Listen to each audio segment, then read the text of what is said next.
오늘은 이 두 가지 사랑의 속성에 이어가지고 또 다른 속성 두 가지를 함께 나누어 보려고 하는데, 그런데 저는 이 4절 말씀의 구도가 참 흥미롭습니다. 4절을 다시 한번 보시겠습니까? 사랑은 오래 참고, 사랑은 온유하며, 시기하지 아니하며, 사랑은 자랑하지 아니하며, 교만하지 아니하며. 자, 이렇게 되어 있는데 여기에서 이게 뭐가 느껴지십니까? 저는 이 4절 속에서 선명하게 구분되는 이 두 구도가 보여지는 겁니다. 앞에 둘은 사랑의 긍정적인 속성이요, 뒤에 셋은 아가페적인 에로스적인 부정적인 속성이에요. 시기와 자랑과 교만, 이거는 오래 참음과 온유함에 반대되는 개념입니다. 그래서 이 오래 참음과 온유함이 상대방을 배려하려는 아가페 사랑의 속성의 특징을 나타낸다면, 여기 나오는 시기와 자랑과 교만은 그 초점이 자기 자신에게로 향해 있는 에로스 사랑을 나타내는 특징적인 속성이다, 이렇게 말씀을 드릴 수 있습니다. 그런데 바울이 지금 이 극명하게 대조되는 이 두 개념을 4절에서 대립시킴으로써 이 사랑의 속성의 내면적인 상태를 우리에게 보여준다고 저는 생각합니다. 저는 이 4절 속에 담겨져 있는 이 두 대결 구도, 전반부에 나와 있는 그 긍정적인 면과 후반부에 나와 있는 이 부정적인 면이, 오늘 이것이 바로 제 내면 속에, 이찬수 목사 마음 속에 자리 잡고 있는 제 내면 속의 마음 상태를 그 CT 촬영한 상태라고, 그렇게 제가 생각을 해보았습니다.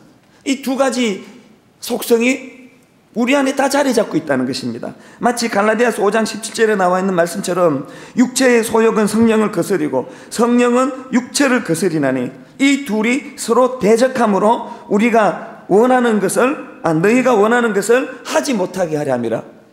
이 두 구도, 육체적인 소욕과 또 성령의 소욕이 내 안에서 서로 거스리고 있는데, 이것이 오늘 4절의 구도라는 거예요. 오래 참고 온유하고자 하는 이 거룩한 성령의 소욕이 내 안에 자리 잡고 있는가 하면은, 나 자신도 유치해가지고 의의가 없는 시기와 질투, 그리고 끊임없는 자기 자랑, 그리고 그 안에 있는 이런 것들로 인해 파생되는 내 안에 나오는 이 저급한 교만의 모습, 이런 두 구도가 내 안에서 오늘도 싸우고 있다는 사실이에요. 그런가 하면은 이 두 구도가 날마다 싸움질하고 있는데 내 마음이 어느 구도로 기울어지는가? 저는 이런 생각을 해봅니다. 제 마음 안에 이런 두 갈래가 자리 잡고 있고, 이 두 갈래 중에 어느 쪽으로 기울게 되면 그 기우는 것 때문에 길이 형성이 된다는 거예요. 그래서 이찬수 목사 내면에 사울의 길이 한 갈래가 있고 다윗의 길이 또 한 갈래가 있습니다. 여러분이 다 알지만 사울의 길은 어떤 길입니까? 시기의 길이에요. 질투의 길이에요. 자기 자랑의 길이에요. 교만의 길이에요. 그래가지고 어이없이 이건 뭐 있을 수 없는 왕으로서의 어떤 권위와 위엄과 자존감, 이런 건 다 내팽개치고 유치하기 짝이 없는 질투의 화신이 돼가지고 다윗을 죽이려고 드는 이런 사울의 길이 있습니다. 그런가 하면 다윗의 길은 어떤 길일까요? 어제 나왔던 그 오래 참음과 온유를 설명하는 인물이 다윗입니다. 끊임없이 이유 없이 자기를 죽이려고 하는 그 원수 사울에 대해서 다윗이 어떻게 합니까? 소극적으로는 오래 참았습니다. 적극적으로는 온유했습니다. 몇 번이나 사울 왕을 죽일 수 있는 결정적인 기회가 왔지만 하나님이 기름 부으신 주의 종은 내가 어떻게 해서는 안 된다는 이런 놀라운 마음을 가지고 온유의 길을 선택하고 그를 해를 끼치지 않는 그 길을 간 게, 그게 다윗입니다. 그런데 여러분, 이 두 갈래 길이 우리 안에 놓여 있는데, 이 시간에 여러분 잠깐 자기를 한번 돌아보십시오. 여러분 내면에 있는 이 두 갈래 길에 어느 길이 뺀질나게 들락거려서 길이 잘 닦여져 있고, 어느 길이 잘 안 가가지고 길이 잘 이렇게 형성이 안 되어 있습니까? 이것이 오늘 이 4절 말씀을 가지고 우리가 적용해야 될 첫 번째 적용이라고 생각합니다. 우리가 이 새벽에 잠도 안 자고 나와서 하나님께 기도해야 되는 이유가 어디에 있을까요? 왜냐 하니까 불행하게도 우리는요, 내버려두면 물이 위에서 아래로 흐르는 것이 자연스러운 것처럼 우리는 내버려두면 사울의 길을 가는 게 이게 우리의 본능이에요. 특별히 뭐 아케스가 아니에요. 여러분이 뭐 막 사울을 나쁜 놈이라고 이런 죽일 놈이 있나? 아니 어떻게 그 좋은 다윗을 죽이려고 그래? 그러면서 여러분 맨날 격분하지만, 그러나 정신 차리고 보니까 그게 우리 모습이에요. 우리가 그렇게 혐오하고 그렇게 싫어하는 그 사울의 모습이 그게 우리 모습이에요. 제 안에 얼마나 그런 저급한 욕구가 꿈틀꿈틀거리는지 아십니까? 이게 참 어이가 없어요. 어떨 때는 아무것도 아닌 일에 마음이 평정심을 잃어버리고, 뭘 목사님들이 이렇게 부목사님들이 회의해가지고 뭘 결정하는데 어떨 때 보면 굉장히 기분 나빠요. 나한테 의논도 안 하고 지멋대로 결정해가지고 막 실행을 하면 이게 조치를 취해? 이게 본능적으로 드는 게 제 생각이에요. 왕 목사를 잘라야 돼? 막 이런 생각이 계속 제 안에서 있는데, 그러고 나서 금방 정신을 차리고 나면 왕 목사님이 의의가 없는 게 아니라 제가 의의가 없는 거예요. 이게 유치하기 짝이 없는, 제가 비교적 권위의식이 없는 사람이라고 저 스스로가 생각하는데, 그건 그건 저를 속이는지 그렇지 않습니다. 제가 얼마나 권위적인지 몰라요. 얼마나 제 안에 그런 권위의식이 많은지 몰라요. 저한테 의논 안 하고 뭘 이렇게 행하는 거 조그마한 일에도 기분이 나쁠 때가 한두 번이 아니에요. 왕 목사님 잘 들으세요. 이 농담이고요. 그게 우리예요. 제가 이렇게 부끄러운 이야기를 새벽에 이렇게 가감히 오픈할 수 있는 담대함은 어디서 나온지 아십니까? 듣는 여러분도 마찬가지라는 걸 확신하기 때문에 그렇습니다. 여러분이 저를 비웃을 수 없습니다. 제가 사울왕을 비웃을 수 없습니다. 어떻게 제가 사울왕을 비웃습니까? 그게 전데요. 그러니까 내버려두면 물이 위에서 아래로 흐르는 게 자연스러운 것처럼 우리는 다윗의 길을 선택하기보다는 우리는 사울의 길을 선택하는 게 이게 본능이에요. 그러니까요, 어제 같은 말씀은 굉장히 부담스러워요. 큰 내게 해를 끼치는 사람에 대해서 온유한다, 내게 해를 끼치는 사람에 대해서 너그럽게 대한다. 어제 밥 사주신 분이 여기 몇 명이나 되겠습니까? 그 굉장히 어색한 일이에요. 내게 해를 끼치는 놈에게 그냥 밟아주는 게 그게 우리의 본능이에요. 어디 밥을 사줘요? 이거 미쳤습니까? 그게 우리의 본능이라는 거예요. 오늘 우리가 이 새벽에 잠도 안 자고 이렇게 또 무슨 신종플루를 걱정하면서 열이 조금만 나도 이게 왔나 막 이러면서도 새벽에 오늘 여기까지 와야 되는 이유가 있다면, 내버려두면 우리는 탄탄대로가 사울왕의 길이기 때문에 오늘도 억지로라도 이 물꼬를 다윗의 길로 서기 위한 몸부림이 필요하기 때문이라는 것입니다. 그래서 저는 오늘 이런 의미에서 여러분들에게 정말 심각하게 질문을 던집니다. 여러분은 지금 사울의 길을 걷고 있습니까? 다윗의 길을 걷고 있습니까?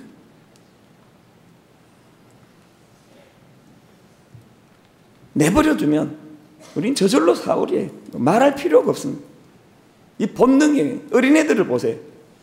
둘째 아기가 태어나자마자 그 큰아이 마음속에 아가페 사랑이 가득해가지고 그를 사랑과 온유로 감싸주는 일은 없더라고요.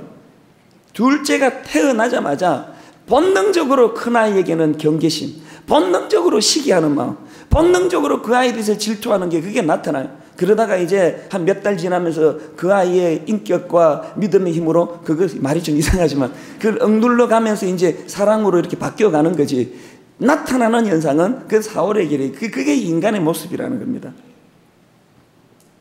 그렇기 때문에 우리는 싸워야 돼요. 갈라디아서 5장 16절의 말씀처럼 내가 이르노니 너희는 성령을 따라 행하라. 그리하면 육체의 욕심을 이루지 아니하리라.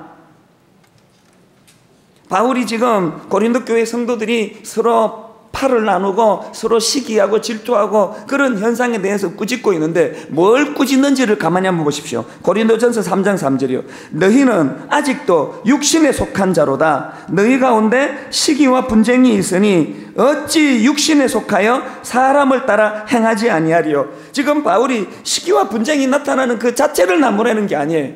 왜 그걸 방치하느냐는 거예요. 왜 육체의 소욕에 너희들이 그냥 그것을 내버려 두고 있느냐는 거예요. 제 안에서 아까 그 약간 농담성이 있었지만 내 안에 권위의식이 있어가지고 내 안에 자꾸 인정받고자 하는 담임 목사로서의 그 권위의식이 내 안에 꿈틀거리는 것을 나무랄 수 없어요. 그건 내 의지로 안 되는 거예요. 그건 내 본능이에요. 그러나 그렇다고 해서 그걸 방치해 놓고 인간이란 다 그렇지 뭐, 그러고는 막 왕 목사 잘라버리고 또 막 교육자 정리해버리고 나한테 굽식굽식거리는 사람들로만 채우고 이렇게 가도록 내버려 둬서는 안 된다는 거예요. 그러니까 제가 싸워야 될 대상은 왕 목사님이 아니에요. 이게 상징적으로 하는 이야기예요. 제가 싸워야 될 대상은 상대방이 아니고 나 자신이에요. 죽으라고 싸워야 되는 거예요. 죽으라고. 이 싸움이 무디어지면 그것이 상대방과 싸움으로 이것이 흘러나온다는 사실입니다. 자꾸 길들여야 돼요. 우리가 건강을 위해서 자기 몸을 학대하는 것처럼 운동이라는 게 자기 몸을 학대하는 거 아닙니까? 뻔히 엘리베이터가 있는데도 불구하고 뭐 10층까지 막 걸어 다니는 거, 그 자기 몸을 학대하는 거예요. 그거 왜 그렇습니까?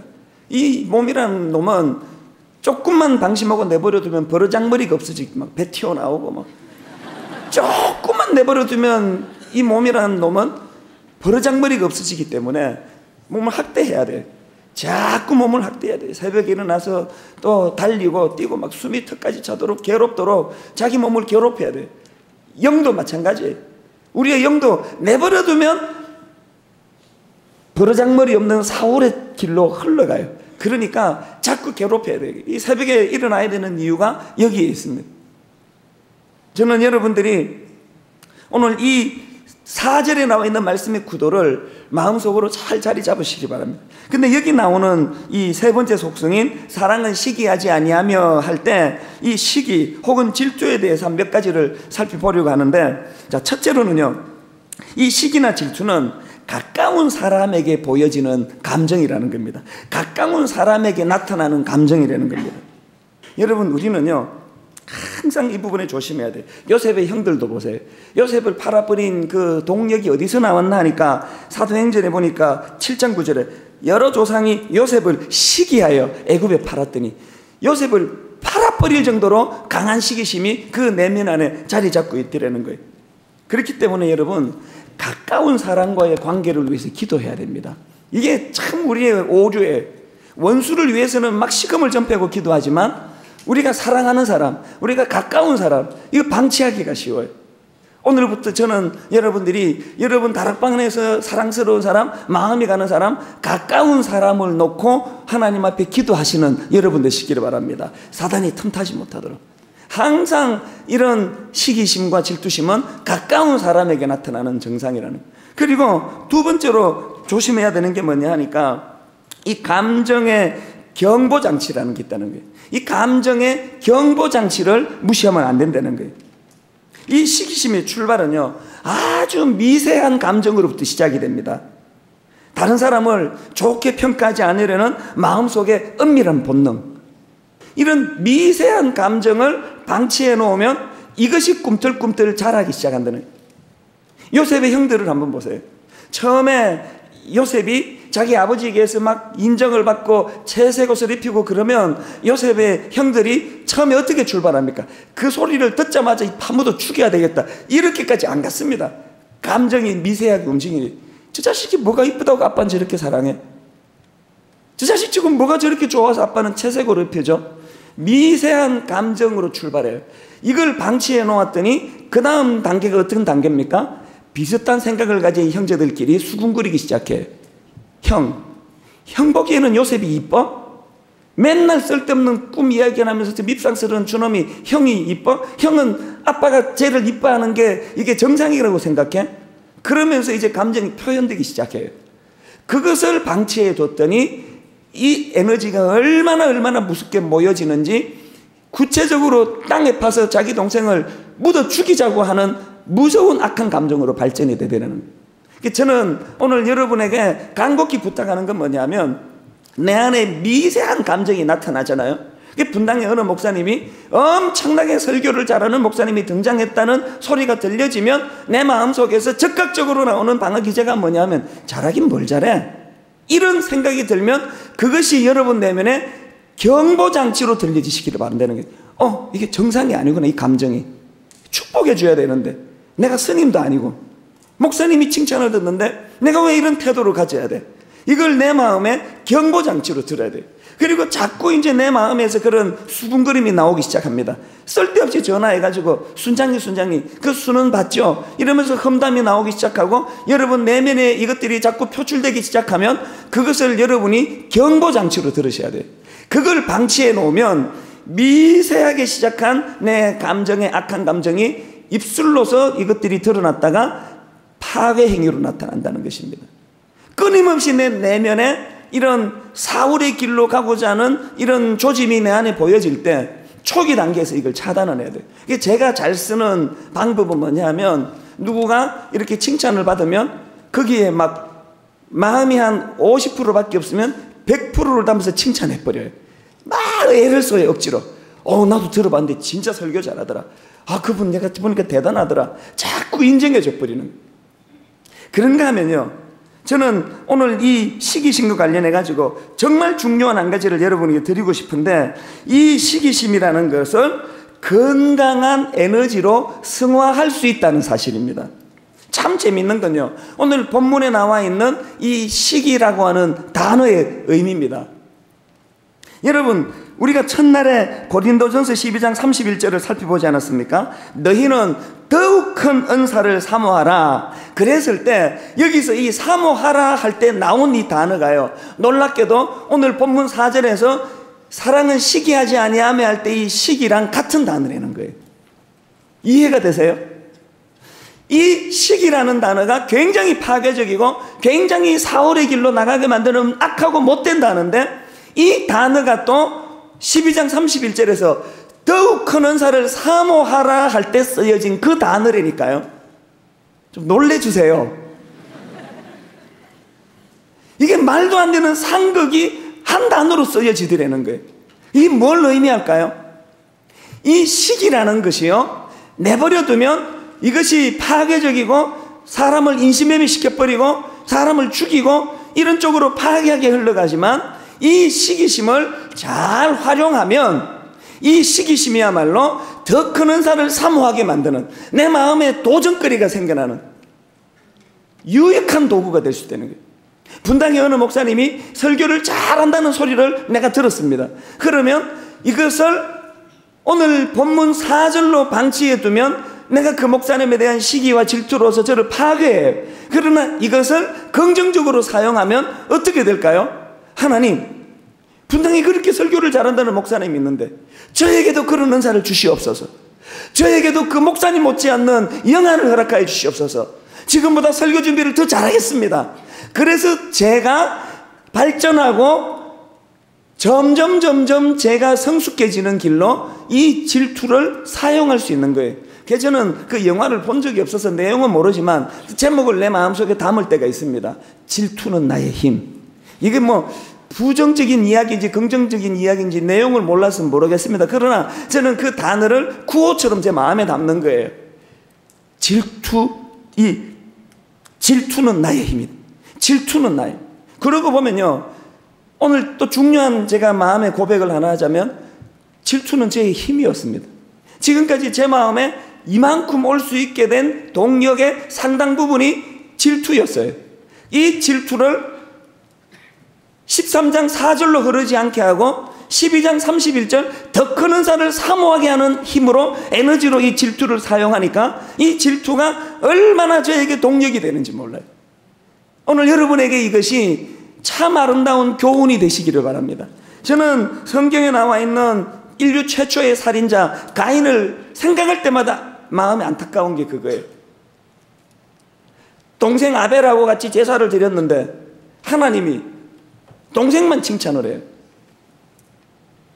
누구래서 거기서 질투하지 않겠습니까? 누구래서 거기서 시기하지 않을 사람이 있겠냐고요. 이 가인의 마음은 너무 이해가 돼요. 마음에 너무너무 그런 동생을 향한 부러움과 시기심과 질투심이 생기는 것은 너무 이해가 돼요. 그런데 그때 이 가인이 바로 그 질투를 가지고 오늘 본문의 고린도전서 13장 4절에 있는 질투, 파괴적인 질투, 파괴적인 시기심으로 흐르지 아니하고 바로 그때 가인이 그 질투를 고린도전서 12장 31절에 더 큰 은사를 사모하라 할 때에 이 사모로 그 질투의 에너지를 흘렸더라면 얼마나 좋았겠습니까? 동생한테 참 쓰라린 마음을 가지고 넌 도대체 뭘 잘했길래 칭찬 들었냐? 나도 좀 배우자. 왜 니만 칭찬 들어야 되냐? 나도 좀 너처럼 되고 싶다. 그렇게 자문을 구하고 그렇게 애를 써가지고 아벨이 가졌던 그 좋은 걸 자기가 취했더라면 그런 비극은 막을 수 있었다는 거예요. 오늘 여러분 내면의 질투를 여러분은 어디로 흘리고 있습니까? 대부분이 오늘 본문의 13장 4절로 이 질투를 흘리기 때문에 문제라는 거예요. 질투를 없앨 수는 없어요. 이 질투를 더욱 큰 은사를 사모하는 긍정적인 방향으로 그 물꼬를 트는 지혜로운 여러분 되시기를 바랍니다. 자, 그런가 하면 두 번째 나오는 항목이 자랑입니다. 역시나 이 설교가 좀 길어지는 것 같은데 빨리빨리 하고 이제 마무리를 하겠습니다. 자, 이 두 번째 나오는 사랑은 자랑하지 아니하며 할 때 사용된 이 자랑이라는 단어는 원어로 보면 과장하다라는 뜻을 가졌습니다. 이 페로스라는 단어인데 이 자랑하다라는 이 말의 원래 원어적인 의미는 과장하다는 뜻이에요. 우리가 이거 알아야 됩니다. 여러분이 지금 뭔가를 누군가에게 육신적인 자랑을 하면 그게 벌써 과장이 포함되어 있다는 걸 알아야 됩니다. 우리가 자꾸 이런 자기 자랑에 몰두되어 있으면요, 처음에는 남을 속이고요, 그 다음에는 자기를 속여요. 그게 진짜인 줄 알아요. 그거 아무것도 아닌데. 그럼 하나님 보시기에 그건 쓰레기통에 들어가야 될 건데, 자꾸 우리가 이 세상의 자랑, 육신적인 자랑, 안목의 정욕, 이생의 자랑, 이런 걸 자꾸 방치해 놓으면 거기에 과장이라는 것이 스며들어 가지고 남도 속이고 자기도 속이게 돼. 거품 인생이 돼. 굉장히 자기가 좋은 사람인 것처럼. 그런가 하면 또 한 가지, 이 자랑이라는 것은 결과적으로 나를 해롭게 만드는 무서운 독소예요. 요셉을 보세요. 그 미숙하니까 쓸데없이 형제들한테 꿈 자랑하고 계속 그 형제들한테 자기 자랑하고 하니까 그 결과가 남의 나라로 팔려나가는 비극을 저는 여러분들이 인격의 힘을 빌려서도 아니고 의지의 힘을 빌려서도 아니고 성령이 주시는 힘을 의지해가지고 여러분이 자기 자랑의 길로 나가지 않으시기를 바랍니다. 과장하고 자기를 실제보다 크게 생각하고 정확하게 자기를 인식하고 정확하게 자기 실존을 파악하는 사람은 이런 과장된 자기 자랑에 몰두하지 않습니다. 그리고 또 한 가지, 이 자랑과 관계돼가지고 지금 여러분이 자랑하고 있는 그 자랑의 내용이 그게 여러분의 영적인 상태를 말해준다는 겁니다. 지난 한 주 동안 여러분이 뭘 주로 자랑했습니까? 그게 여러분의 영적 상태예요. 바울을 보세요. 빌립보서 3장 4절부터 9절까지 참 의미 있는 말씀을 말합니다. 그러나 나도 육체를 신뢰할 만하며 만일 누구든지 다른 이가 육체를 신뢰할 것이 있는 줄로 생각하면 나는 더욱 그러하리니 나는 8일 만에 할례를 받고 이스라엘 족속이요 베냐민 지파요 히브리인 중에 히브리인이요 율법으로는 바리새인이요 열심으로는 교회를 박해하고 율법 의로는 흠이 없는 자로다. 여러분, 이렇게 자기를 자랑하고 가문을 자랑하고 지식을 자랑하는 이때가 언제 시점입니까? 다메섹 도상 이전입니까? 이후입니까? 이전이에요. 예수님을 인격적으로 만나기 이전이에요. 그 이전에는 자랑이라는 게 전부 육체적인 거예요. 그랬는데 그가 어떻게 변했습니까? 그 다음 구절을 보세요. 그러나 무엇이든지 내게 유익하던 것을 내가 그리스도를 위하여 다 해로 여길 뿐더러 또한 모든 것을 해로 여김은 내 주 그리스도 예수를 아는 지식이 가장 고상하기 때문이라. 내가 그를 위하여 모든 것을 잃어버리고 배설물로 얻으면 그리스도를 얻고. 저는 여러분들이 특세를 마치고 나면 여러분의 자랑의 내용이 달라지는 변화가 있을 줄로 확신합니다. 육체를 자랑하고 학벌을 자랑하고 자식을 자랑하고 목사들로 치면은 사람 많이 모이는 걸 자랑하고 이름이 좀 알려지고 유명해지는 걸 자랑하고 이런 저급한 육체를 자랑하던 인생이 그 안에 은혜가 찾아오면 그 안에 성령이 내주하기 시작하시면 자랑의 질이 달라집니다. 예수 그리스도가 내 안에 자랑이 되면 이전에 자랑했던 게 시시해져요. 이게 뭐가 이게 아무것도 아니니까 제가 이렇게 자랑을 했나. 결론을 맺겠습니다. 오늘 여러분 이 두 구도를 꼭 기억하시기 바랍니다. 우리 안에 13장 4절의 구도가 있어요. 내 안에 오래 참음도 있고 온유함도 있습니다. 그러나 또 내 마음에 시기심도 있고 자기 자랑도 있고 교만도 있습니다. 이 두 구도가 내 안에 자리 잡고 있는데 내버려두면 어떻게 된다고요? 저절로 사울의 길, 시기심, 질투, 자기자랑, 교만 이런 쪽으로 흘러넘치기 때문에 우리는 오늘 이 시간 이후로 하나님 날아가는 그날까지, 목숨이 다하는 그날까지 싸워야 됩니다. 누구랑? 왕 목사가 아니고 나 자신과. 나와 싸워야 되는 거예요. 끊임없이 나와 싸우는 거예요. 내가 나와 싸워서 승리하면 왕 목사랑 내가 좋은 관계를 유지할 수 있는 겁니다. 여러분의 왕 목사는 누굽니까? 싸워서 왕 목사를 이기는 것이 아니고 여러분 자신의 내면의 사울을 이기는 여러분 되시기를 주님 이름으로 축원합니다. 살펴볼 말씀은 교만하지 아니하며 라는 이 말씀을 가지고 그 교만에 대해서 오늘 좀 말씀을 살펴보려고 합니다. 그런데 이 사랑의 첫 번째 속성인 오래 참고와 온유하고가 연관성이 있다는 것. 오래 참는 것은 내게 해를 끼치고 내게 상함을 준 사람에 대해서 소극적인 의미에서 그것을 참고 기다려주는 마음의 태도라면, 온유하고라는 것은 보다 더 적극적으로 내게 해를 끼치고 내게 아픔을 준 사람을 껴안고 품는 어떤 행위가 동반되는 보다 적극적인 개념이라고 말씀드렸습니다. 이렇게 오래 참고와 온유하고가 연관이 있는 것처럼 오늘 이 본문의 말씀 교만하고도 앞뒤의 속성과 다 연결이 되더라는 것입니다. 어떻게 연결이 될까요?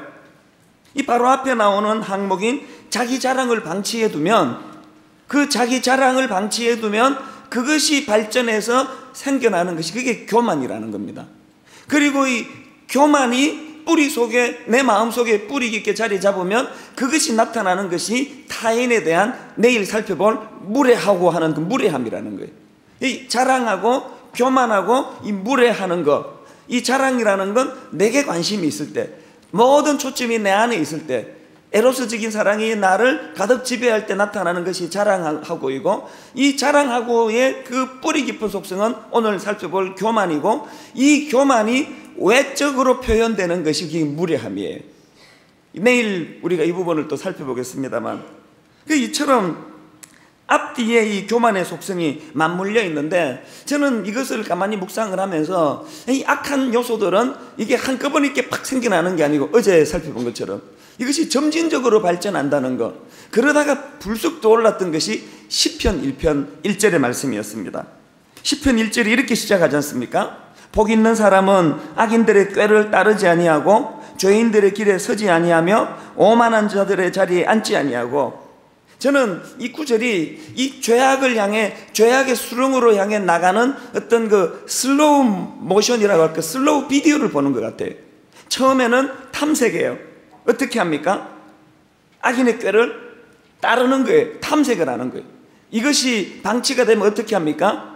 이제 오만한 죄인의 길에 서지 아니하고, 따르고 서고 안고의 순으로 이 시편 1편 1절이 점진적으로 악을 향해서 한 걸음 한 걸음 나가는 모습을 저는 꼭 그 슬로우 비디오 보듯이 보여지는 거예요. 그렇기 때문에 우리가 마음에 오늘 담아야 될 첫 번째 교훈이 뭐냐 하면은, 이런 위험한 요소들은 방치하면 안 된다는 거예요. 내버려두면 처음에는 따르고 그 다음에 목표를 향해서 서고, 그리고 그것을 둥지를 트고 앉게 만드는 것이 이게 인간의 속성이 되는 거예요. 내 안에 자랑이 자꾸 흘러나고 자랑이 많아지면 그것이 교만으로 발전된 위험이 있고, 또 뿌리 속에 교만하기 때문에 그런 요소가 나타나고, 그걸 방치해두면 이 교만이 다른 사람에게 무례하게 행하는 행동과 태도로 연결이 된다는 겁니다. 저는 이런 의미에서도 오늘 본문의 교만도 마찬가지예요. 처음부터 교만의 대가가 되는 사람은 없습니다. 어느 날 나를 봤더니 자꾸 이렇게 자랑이 많아져요. 자꾸 자랑을 하고 싶어지고 또 자기 자랑이 많아지고, 저도 그럴 때가 있습니다. 자꾸 자랑을 하고 싶어서 못 견딜 때가 있습니다. 그걸 방치해 놓으면요, 또 그 자랑의 내용을 가만히 보니까 그리스도의 십자가를 자랑하는 게 아니에요. 굉장히 유치한 자랑. 갑자기 분당 우리 교회가 숫자가 많아진 걸 너무너무 자랑하고 싶은 거예요. 내 퓰럿신학교에 입학해가지고 처음에 느꼈던 감정이 그거예요. 기분 나쁘게 아무도 저를 큰 교회 목사로 보는 사람이 없어요. 외모적으로 그런 느낌이 안 드나 봐요. 이게 가면 이제 저를 알아보는 분들은 막 굉장히 저를 환대하면서 목사님 막 손잡아보자 그러는데, 어떤 인간들은 시큰둥해요. 저를 보면서도 그냥 이렇게 보니까 그분하고 대화하면서 이 사람이 분당 우리 교회를 모르는구나라는 생각이 직감적으로 들면 어떻게 해서든 내가 큰 교회 목사라는 걸 이렇게 좀 알리고 싶은 거예요. 그걸 유치하게 10,000명이거든요 이렇게 이야기하기가 너무 유치하잖아요. 그러니까 이걸 문맥상 어색하지 않게 아주 이렇게 은근하게 해가지고 10,000명인데 이 말을 내가 너무 하고 싶은 충동을 사실은 여러 번 느꼈고 또 그렇게 성공적으로 이렇게 자랑한 적도 여러 번 있습니다.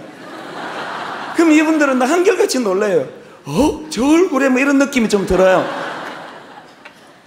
어떨 때는 제 마음에 이렇게 그런 충동이 들 때가 많고, 어떨 때는 그런 게 굉장히 이렇게 가소로워질 때가 있는데, 그런데 제가 오늘 드리고 싶은 말씀은 뭐냐면, 내 안에 그런 유치한 자기 자랑이 자꾸 꿈틀거리면 이건 영적으로 적신호라는 이야기예요. 그걸 방치하면 안 된다는 이야기예요.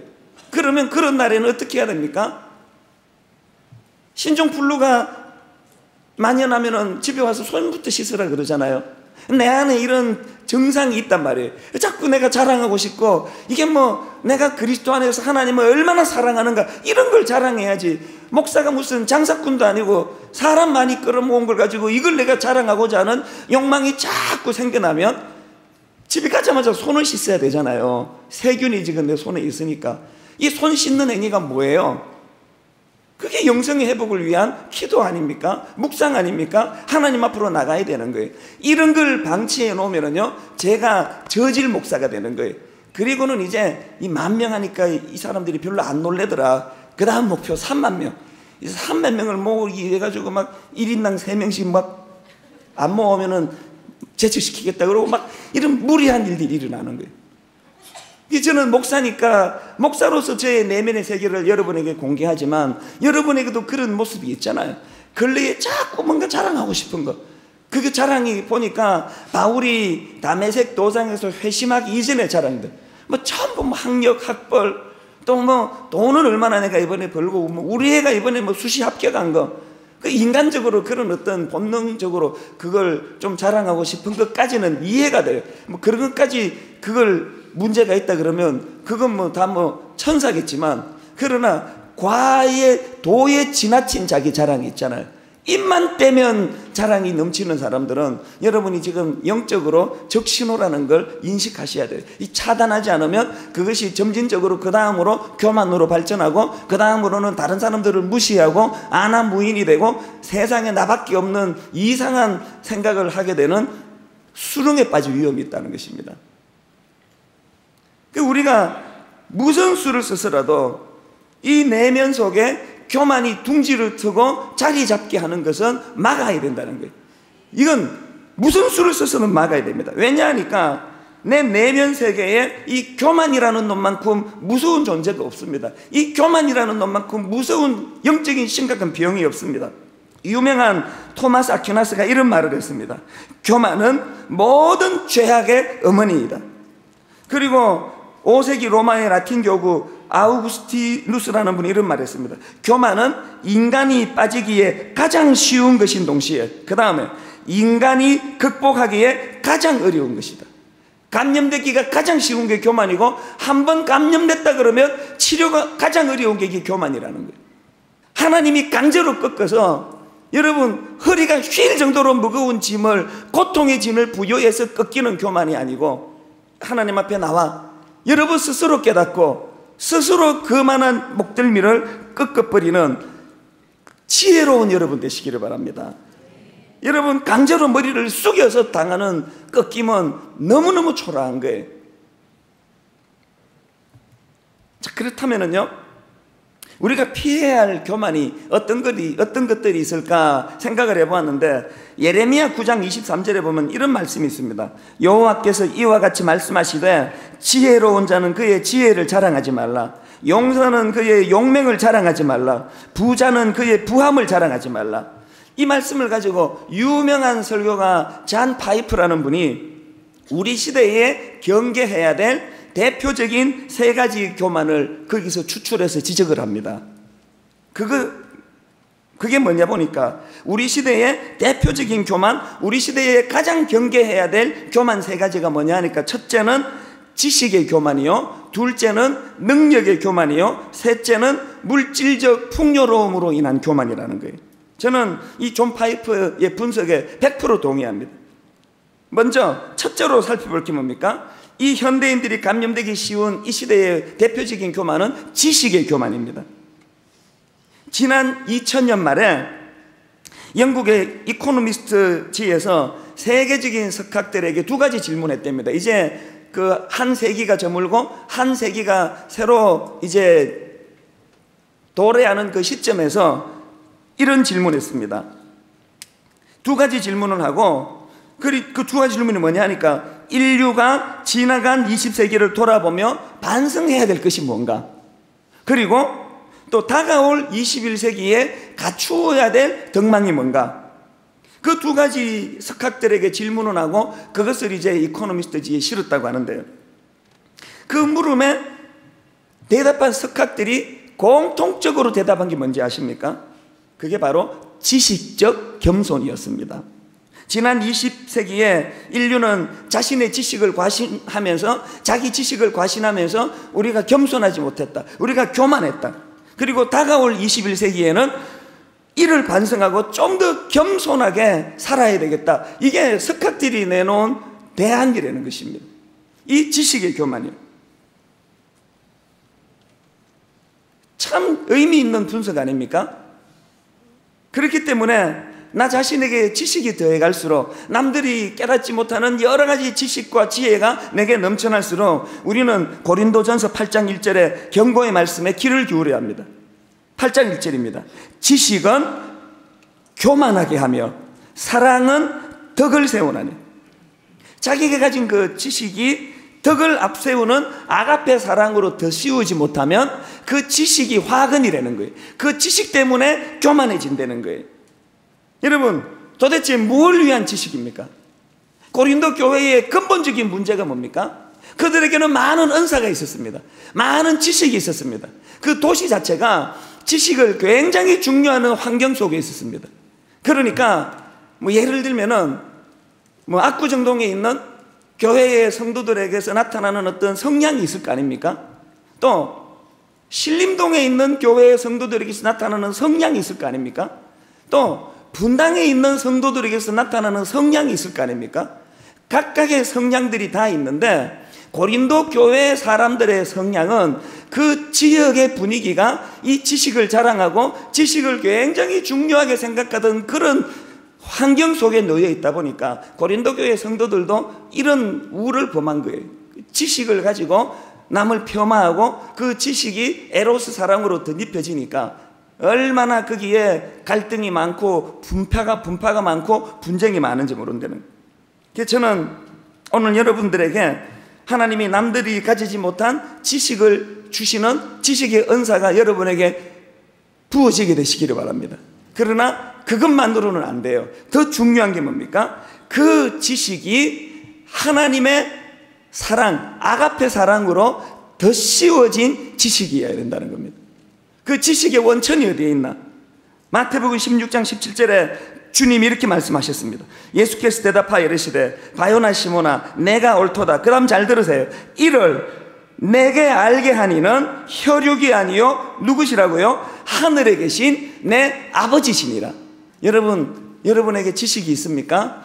그 원천이 하나님으로부터 나온 것을 인식하는 여러분 되시기를 바랍니다.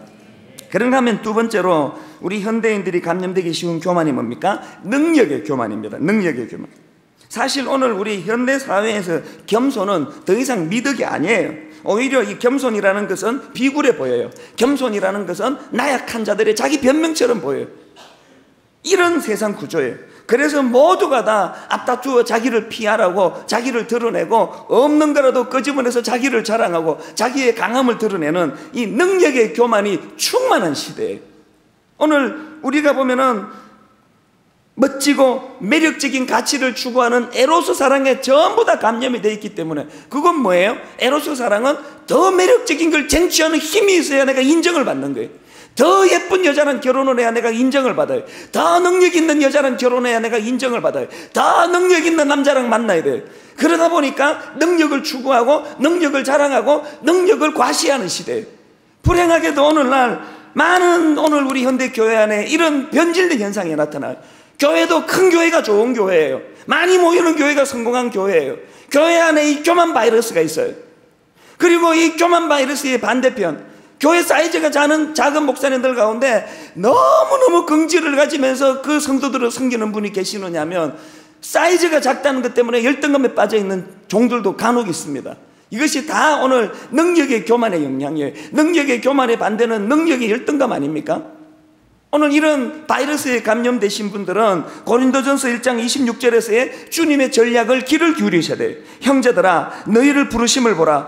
육체를 따라 지혜로운 자가 많지 아니하며 능한 자가 많지 아니하며 문벌 좋은 자가 많지 아니하는도다. 그러나 하나님께서 세상의 미련한 것들을 택하사 지혜 있는 자들을 부끄럽게 하려 하시고, 세상의 약한 것들을 택하사 강한 것들을 부끄럽게 하려 하시고, 하나님께서 세상의 천한 것들과 멸시받는 것들과 없는 것들을 택하사 있는 것들을 폐하리 하시나니, 이는 아무 육체도 하나님 앞에서 자랑하지 못하게 하려 하심이라.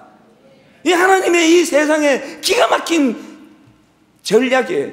모두가 다 힘을 추구하고 모두가 다 파워를 추구하고 모두가 다 자기 가진 능력을 과시하는 이 시대에 하나님은 허를 찌르는 작전을 펴세요. 가장 약한 자들을 들어서세요. 제가 왜 강단에 섰다만 하면은 왜 제 약점을 자꾸 이야기하는지 아십니까? 이게 고도의 제 작전이에요. 하나님께 잘 보이기 위한 작전이에요.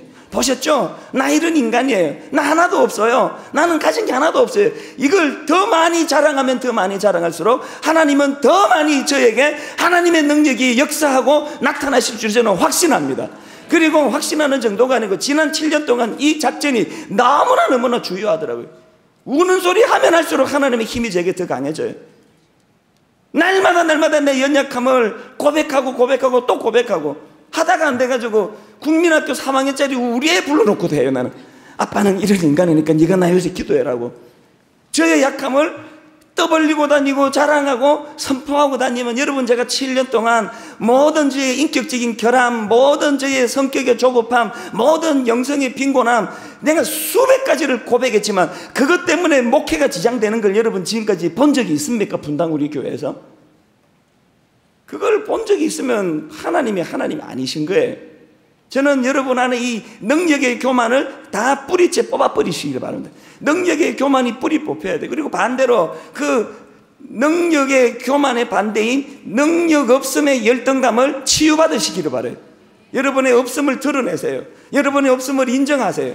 여러분의 초라함을 하나님 앞에 내어 맡겨드리면, 어린아이 작은 오병이어 도시락을 수천 명을 먹이는 주님의 능력의 도구로 사용하시는 그분이 이찬수 목사의 이 초라한 어린아이 도시락 같은 보잘것없음을 인정하시고 사용하시는 것처럼 여러분도 사용하실 줄로 믿습니다.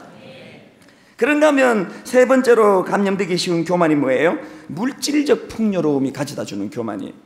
신명기 8장 11절 다 아시죠? 내가 오늘 내게 명하는 여호와의 명령과 법도와 규례를 지키지 아니하고 내 하나님 여호와를 잊어버리지 않도록 삼갈지어다. 내가 먹어서 배부르고 아름다운 집을 짓고 거주하게 되며, 또 내 소와 양이 번성하며 내 은금이 정식되며 내 소유가 다 풍부하게 될 때에, 그 다음에 내 마음이 교만하여 내 하나님 여호와를 잊어버릴까 염려하다. 자, 저를 잘 보세요. 이게요, 지금 어떤 유난히 교만한 놈을 불러놓고 지적하는 게 아니에요. 이게 지금요 굉장히 무서운 교훈이 담겨져 있는데, 지금 내가 좀 뭔가 잘 되잖아요. 돈이 좀 잘 이렇게 수입이 좋아졌잖아요. 내가 지금 뭔가 막 교회가 사람들이 모이잖아요. 그러면 내가 원하든 원하지 않든 그 안에 이미 교만의 바이러스가 들어와 있습니다. 제가 인격이 출중하면 교만이 없고 인격이 모자라면 교만이 없고, 이게 아니에요. 교회가 지금 사이즈가 많이 늘어나고 있다, 그럼 이미 저는 그 교만의 바이러스에 감염이 되어 있는 거예요. 왜? 같이 오는 거예요. 이걸 간과하시면 안 돼요. 사람이 자기를 모르기 때문에 무너지는 거예요. 저는 제 안에 교만의 바이러스가 보여요. 읽혀져요. 그래서 두려운 거예요. 그럼 뭐가 교만입니까? 저희 어머니가 뭐 불철주야 저한테 하시는 말씀, 당부의 말씀, 처음에 교회를 개척하고는 교회가 안 될까봐 맨날 그렇게 걱정하시고 염려하시더니 이제 교회가 좀 자리를 잡으니까 또 다른 염려가 생기셔가지고 하여튼 뭐 만나면 그 말씀하시고 전화하면 그 말씀하시는 게 너 교만하면 죽는다. 네가 잘나가지고 교회가 사람 모이고 부흥한다 생각하면 너는 죽는 줄 알아라. 무슨 구원사가 그 담임 목사한테 이런 험한 말을 자꾸 하는지 모르겠는데 그 어른이 말씀하시니까 거기에 뭐 무슨 토를 답니까? 항상 제가 알겠습니다, 명심하겠습니다, 그렇게 대답은 드리지만요, 전 제 마음으로 아이 어머니 그런 걱정하지 마세요. 그런 걸 노파심이라 그럽니다. 연세가 드시니까 염려가 많아지시네요. 하나님이 하신 거 다 알아요. 저 교만하지 않습니다. 항상 제가 마음으로 그렇게 사실은 응수를 해왔는데 어느 날 하나님이 제게 가르쳐 주신 메시지가 있습니다. 그게 교만이라는 거예요. 그리고 제가 깨달은 놀라운 진리가 뭔지 아십니까? 여러분, 뭐가 교만입니까? 뭐가 교만입니까? 7년 만에 어떻게 그렇게 교회를 부흥시키셨어요? 그럼 제가 제가 했나요? 하나님이 하셨죠? 호호호 뭐 이러면 이게 겸손입니까? 그건 교양이라 그러지 그건 겸손이라 그러지 않습니다. 여러분, 뭐가 교만인지 아십니까? 또 뭐가 겸손인지 아십니까? 처음에 제가 교회를 개척하고는요, 진짜 죽을 것 같더라고요. 청소년 사역만 10년 하고 어른 사역을 처음 해놓으니까 우선 설교가 안 돼요. 열심히 준비해가지고 주일날 그 설교를 하고 나면 그때 뭐 많이 모이지도 않은 그런 때인데 설교하고 나면은 자꾸 성도들이 설교가 유치하다는 거예요. 애들만 상대해 놓으니까 목사님 설교가 자꾸 유치하다는 거예요. 이게 나 이해가 안 되는 거예요. 그 중학생들은 다 설교가 깊이 있다 그랬는데 왜 애들은 그렇게 내 설교가 너무 깊어서 못 알아듣겠다고 쉽게 해달라 그러는데 어른들은 자꾸 유치하다 그러는데 이걸 어떻게 해결해야 될지 모르니까 토요일만 되면 막 정말 죽겠더라고요. 잠을 제대로 자본 적이 없어. 토요일 날에는 언제는요, 설교 준비를 다 마치고 시계에 보니까 토요일 날 새벽 5시더라고요 2시간 눈 붙이고 가서 설교한 적도 있습니다. 죽겠더라고요. 그래서 막 불철주야 매달렸어요. 막 죽을 것 같으니까 하나님, 분당에다 교회를 개척 잘못해가지고 이제 개망신 당하고 막 쫓겨날 것 같은데 저 똑똑한 사람들이 나보고 자꾸 말씀이 깊이가 없다는데 어떻게 하면 좋겠냐고 막 얼마나 매달렸는지 몰라요. 울기도 많이 울었습니다. 그러고 시간이 좀 지나고 이제 어른 목회를 해보니까 뭐 이제 감이 좀 잡히고 설교가 이제 조금씩 또 방향이 잡히고 그래서 어느 순간서부터 뭐 깊이가 없습니다 이렇게 말하는 사람이 많지는 않아졌습니다. 이제는 그런 얘기는 잘 안 들려졌어요. 그러고 나서 저를 봤더니 개척 초기에 절박하게 하나님께 붙잡고 매달리는 마음이 느슨해져 있는 저를 발견한 거예요. 그게 교만입니다. 교만은 교양의 문제가 아니에요.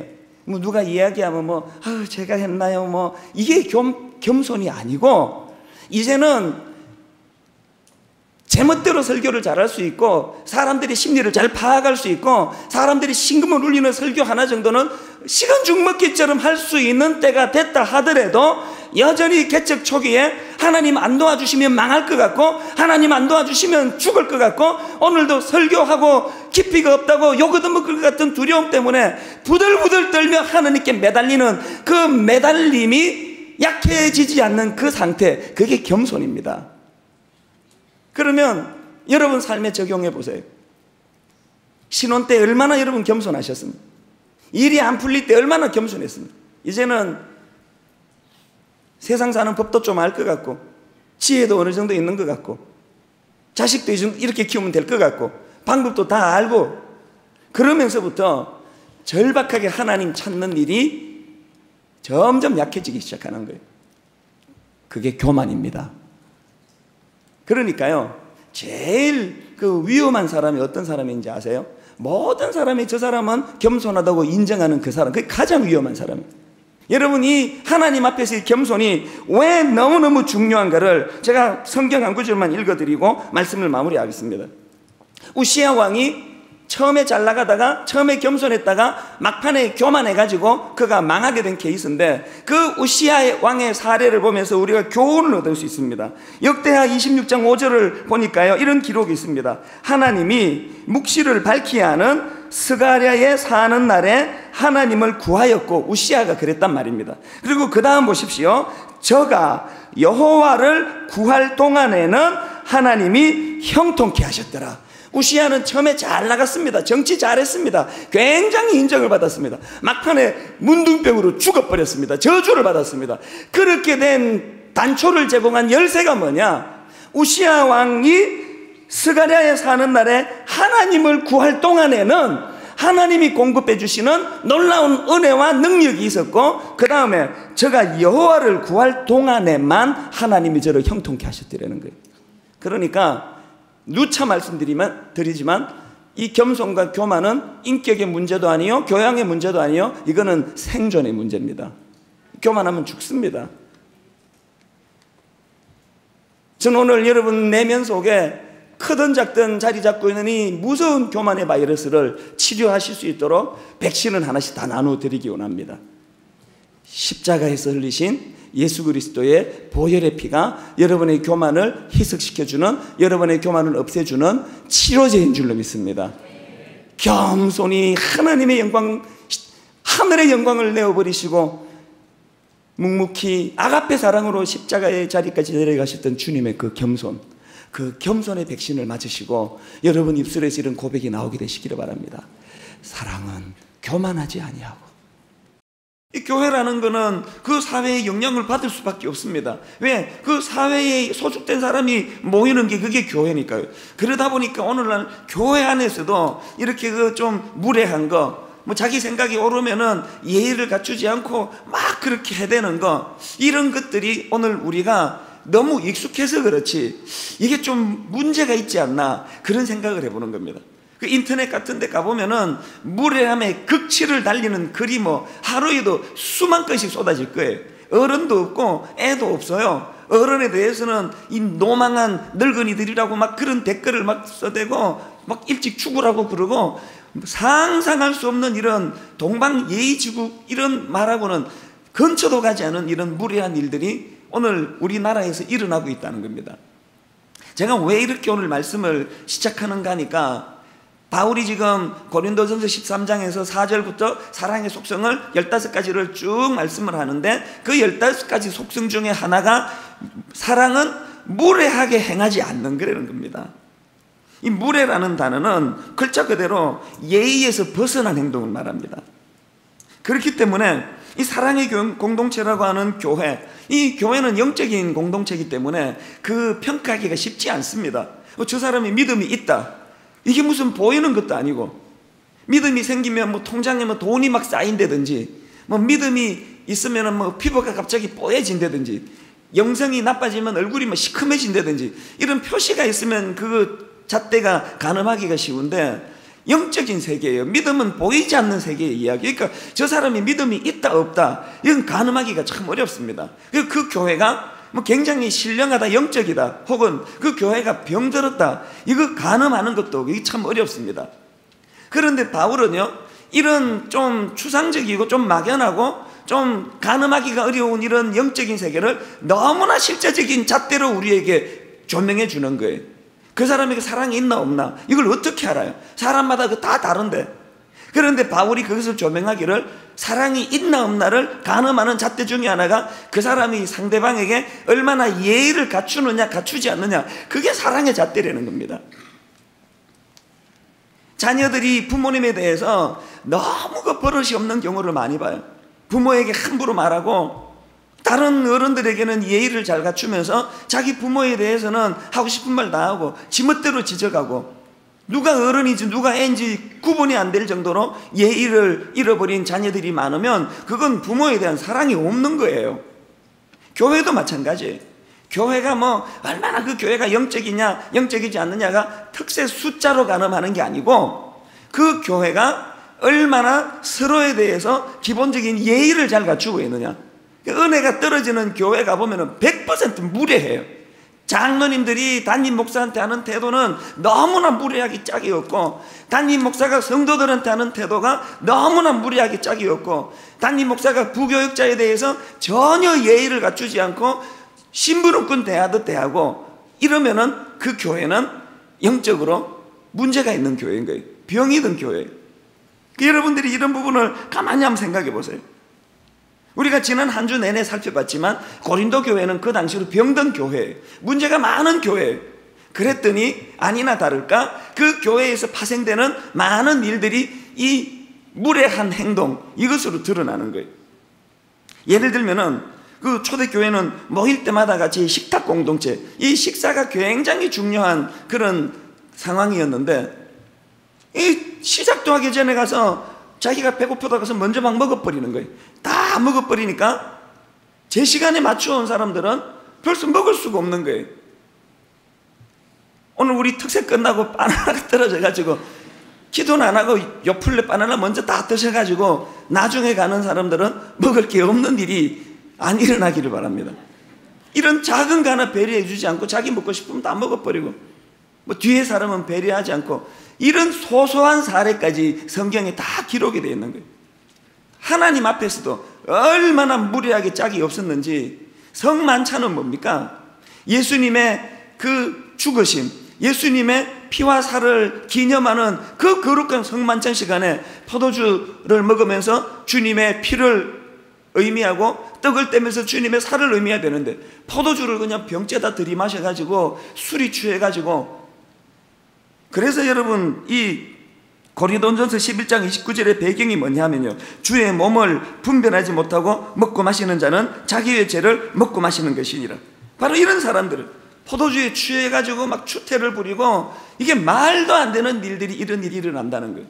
저는 여러분, 분당 우리 교회가 하나님에 대해 예의를 갖추는 교회가 되기를 바랍니다. 하나님에 대해 버르장머리가 없는 시대에 예배 시간에 지각하면서도 눈 하나 깜짝하지 않고, 저는 예배 시간에 지각할 수 있다고 생각합니다. 인간인데 뭐 그거 실수할 수 있잖아요. 그러나 적어도 하나님께 예의는 보여야 될 거 아니에요. 뛰는 신용이라도 해야 될 거 아니냐고요. 하나님하고 11시에 만나기로 약속해 놓고는 11시 15분에 여러분 어느 어른 앞에서 이런 버릇없는 태도를 하느냐고요. 하나님 앞에서 예의를 갖춰야 돼요. 예배 시간에 지각하는 거를 아무런 일도 없다고 생각하면 그게 영적으로 그만큼 무뎌진 거예요. 예배 시간에 엉뚱한 짓 하고, 예배 시간에 뭐 엉뚱한 생각하고. 어른이 지금 여러분에게 말씀하시는데 여러분 그런 태도를 취할 수 있습니까? 엄마가 지금 한창 교훈하고 있는데 딴 생각하고 있는 거, 그거 예의에 어긋나는 일과 같습니다. 하나님께 예의를 갖춰야 됩니다. 그런가 하면 우리 서로에 대해서 예의를 갖춰야 된다는 거예요. 저는 교회 안에서 일어나는 그 너무나 많은 그 무례한 일들이요, 이 무례한 것들이 어디에서 나오나? 이게 영적인 무딘, 또 영적인 무지에서 나온다는 겁니다. 그리고 또 한 가지, 이 무례함, 상대방에게 무례히 행하는 것 중에 가장 무서운 무례가 뭐냐면 그 사람의 인격을 무시하는 거예요. 가난하다고, 어리다고, 믿음 약하다고. 그 무례함의 출발이 어디서 나왔는지 어제 말씀을 드렸잖아요. 이 고린도전서 13장 4절부터 나오는 15가지 사랑의 속성은 그냥 따로따로가 아니에요. 그냥 뭐 바울이 그냥 심심해서 생각나는 대로 그냥 막 이렇게 열거한 게 아니에요. 거기에는 굉장히 정교한 연결이 있고 의미가 있는데, 여러 번 말씀드렸지만 처음에 오래 참고라고 이야기하는 거기에 의미가 있고, 그리고 오래 참고 다음에 온유함이라는 속성이 나오는 것이 또 두 개가 맞물려지는 의미가 있고, 그 다음에 오늘 이 교만에 관한 문제도 마찬가지 아닙니까? 이 교만 바로 앞에 나와 있는 자기 자랑, 이 자랑과 교만이 왜 연결이 되어 있고, 또 교만이 나오고 바로 그 다음에 왜 무례함이 나오는가, 이게 다 연결이 되어 있다는 거예요. 왜 우리가 남에게 무례하게 대합니까? 그게 교만한 태도라는 거예요. 그 상대방의 인격을 무시하기 때문에 그래요. 저 사람은 나보다 천한 존재다 생각하기 때문인 거예요. 그렇기 때문에 우리는 늘 상대방의 인격을 존중히 여겨야 돼요. 무례히 행하지 않는 샘플이 하나님이세요. 성령님께서 우리를 얼마나 인격적으로 대하세요. 만약에요, 하나님이 저와 여러분을 무례하게 대하기 시작하셨다면요, 이 자리에 있을 사람이 아무도 없습니다. 끊임없이 인격적으로 너무너무 엉뚱한 지금 뻔히 가고 있는데도 불구하고 인격적으로 기다려주시는 거예요. 그냥 가이드만 해주셔요. 그렇게 가면 안 되는데, 이찬수 목사를 통해 가지고 근데 그걸로 가면 안 되는데, 가지 마라 그러는데 왜 자꾸 가지? 그러면서도 인격적으로 대해주셔요. 자기가 깨닫고 그 돌아설 때까지 기다려주시는, 이게 우리 하나님의 아가페 사랑의 속성이에요. 성령님이요, 얼마나 인격적인 분이신지 아십니까? 방언을 구하고 또 은사를 구하고 하나님 앞에서 뭘 사모할 때 저는 그것을 수도 없이 느껴요. 하나님은 저의 인격을 존중하세요. 그리고 저라고 하는 이 존재의 특성을 배려해 주세요. 그리고 저를 통해서 하나님 일하세요. 그러니까 하나님이 인격적이세요. 그리고 이사야 43장 4절에 보니까 그런 인격적으로 대해주는 바탕에 무슨 정신이 담겨져 있나 보니까, 내가 내 눈에 보배롭고 존귀하며 내가 너를 사랑하였은즉, 내가 내 눈에 보기에 보배롭고 존귀하고 사랑스러워서 그렇다는, 하나님이 우리를 인격적으로 대해주시는 것은 내가 사랑스러워서 그렇다는 거예요. 내가 존귀해서 그렇다는 거예요. 내가 보기에는 사랑스럽지 않은데, 내가 보기에는 가치가 없는 것 같은데, 이게 아가페라 그랬잖아요. 사랑을 추구하는 게 아니고 사랑을 인정해 주시고 가치를 부여해 주시는 그 사랑이에요. 저는 이런 맥락에서 오늘 우리가 행하고 있는 다른 사람들에게 행하는 행동들에 문제가 없는지 점검을 해보셔야 한다고 생각합니다. 그래서 저는 오늘 이 말씀을 가지고 두 가지 적용을 합니다. 우리가 무례히 행하지 않는데, 첫째로는 교회 안에서 무례히 행하지 않기를 원합니다. 여러분, 고린도전서 13장 2절 3절을 다시 한번 보십시오. 내가 예언하는 능력이 있어 모든 비밀과 모든 지식을 알고 또 산을 옮길 만한 모든 믿음이 있을지라도, 그 다음에 사랑이 없으면 내가 아무것도 아니요, 또 내가 내게 있는 것으로 구제하고 내 몸을 불사르게 내줄지라도 사랑이 없으면 내게 아무 유익이 없느니라. 저는 이 2절을 보면서 참 많은 생각을 했습니다. 지금 2절에 등장하는 그 내용들을 보세요. 예언, 지식, 믿음, 이 모든 건 은사 아닙니까? 은사는 뭐예요? 스피리추얼 기프트, 하나님이 주신 영적 선물이 은사예요. 바울이 지금 굉장히 위험한 이야기를 하고 있는 거예요. 감히 하나님이 주신 놀라운 영적인 선물을 그 별거 아니야, 그거 아무것도 아니야, 그렇게 얘기하는 거예요. 이게 얼마나 위험한 이야기입니까? 아니, 인간이 감히 하나님이 주신 선물을 갖고 그거 아무것도 아니야, 그 별거 아니야, 이렇게 이야기하는 건 자칫 잘못하면은요, 요즘 같으면 이게 노회에 올라가 가지고 이게 치리 당할 수 있는 거예요. 신성모독이에요. 아니, 지가 뭔데 하나님이 주신 그 놀라운 선물을 그거 아무것도 아니야, 그 별거 아니야, 그거 이렇게 말하느냐는 거예요.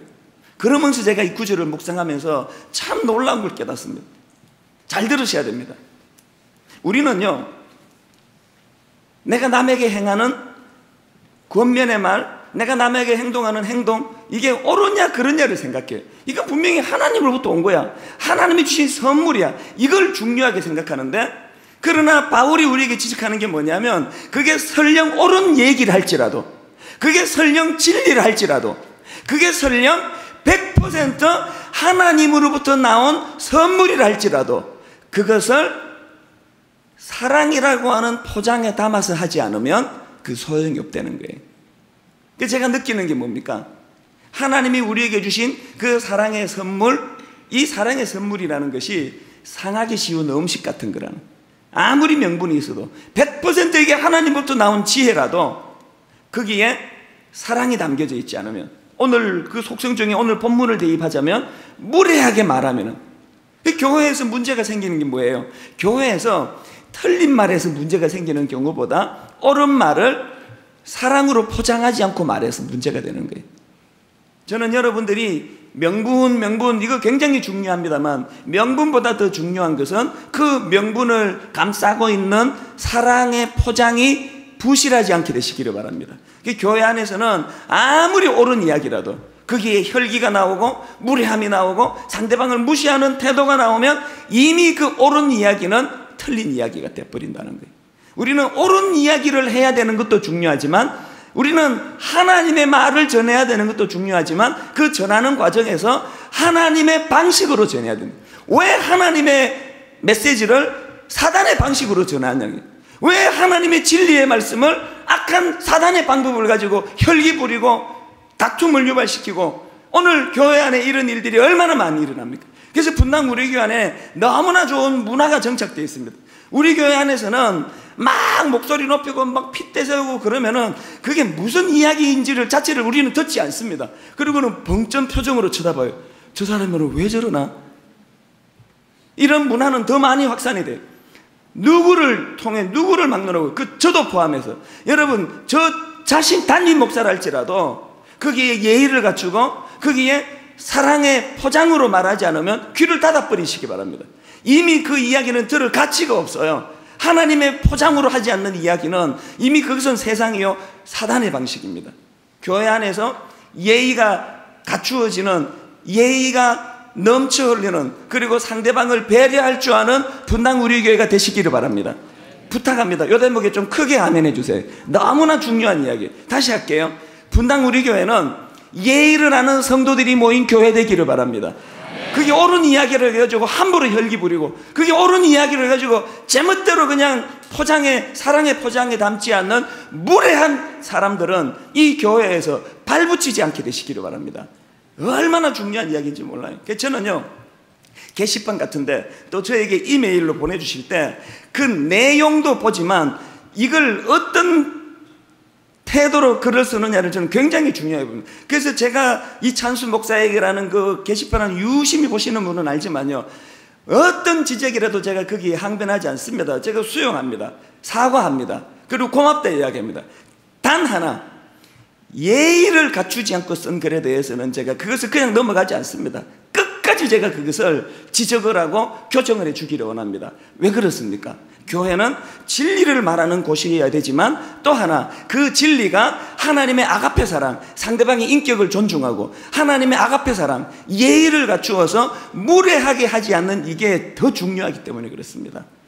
이게 교회에서 우리가 실천해야 될 사항입니다.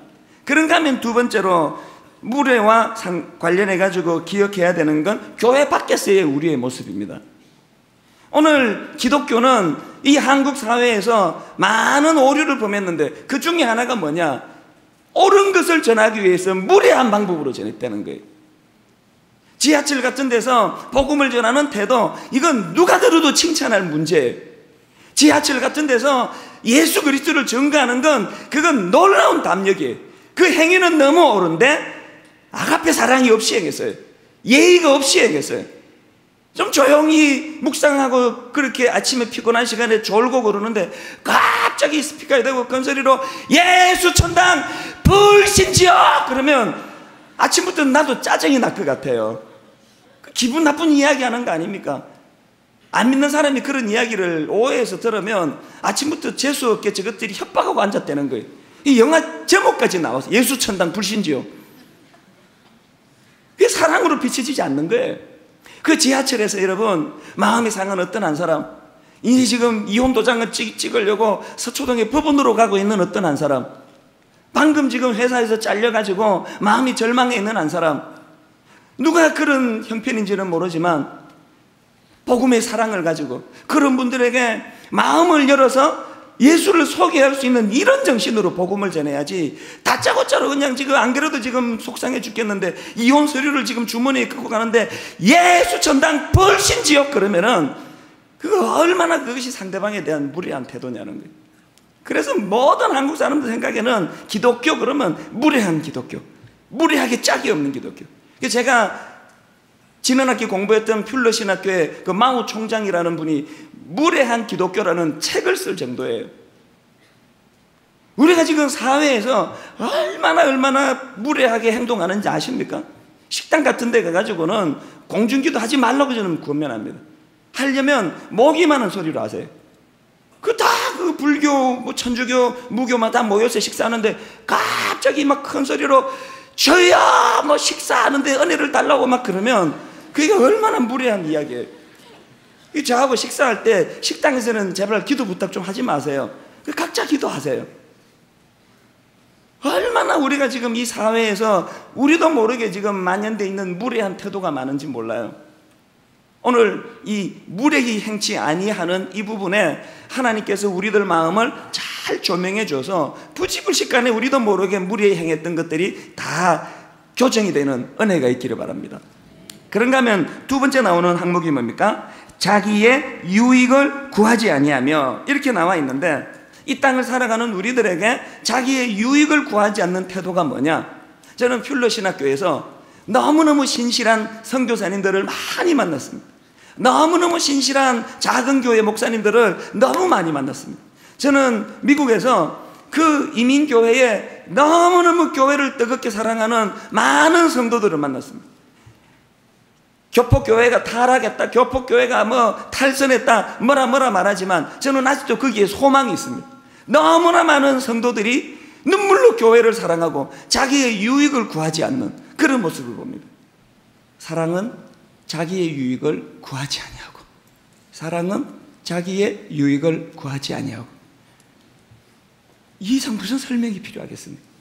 오늘 교회의 타락은 예수 그리스도의 십자가 복음을 끌어들여서 어떻게 해서든 내가 잘 먹고 내가 잘 살고 내 유익을 구하고자 하는 끊임없는 욕망으로부터 자유하지 못하는 데서 오는 것입니다.